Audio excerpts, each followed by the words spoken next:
অভিনয় করতে গিয়েই প্রেম হয় টয়া ও শাওনের মধ্যে। অতঃপর বিয়েটাও সেরে ফেলেন, কিন্তু হানিমুন করা হয়নি তাদের। মালদ্বীপে হানিমুন যাওয়ার কথা থাকলেও করোনার কারণে সেটা আর হচ্ছে না।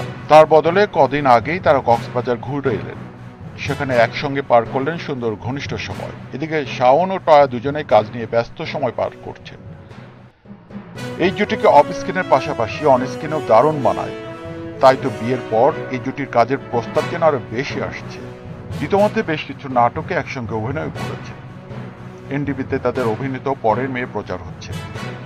বিয়ের পর শাওনের সঙ্গে টয়ার অভিনয় করতে ঠিক কেমন লাগে, টয়া বলেন, স্বামীর সঙ্গে কাজ করতে বেশ অস্বস্তিতে ভুগি। শাওনের সঙ্গে আগে অভিনয় করতাম, তখন কোনো সমস্যা হতো না, কিন্তু ইদানিং খেয়াল করলাম আমার এখন খানিকটা অস্বস্তি লাগে, লজ্জা লাগে। আসলে বাস্তব জীবনে মানুষের সঙ্গে অভিনয় করা কঠিন। সবকিছু মিলিয়ে টয়া ও শাওনের সংসার জীবন ভালোই কাটছে।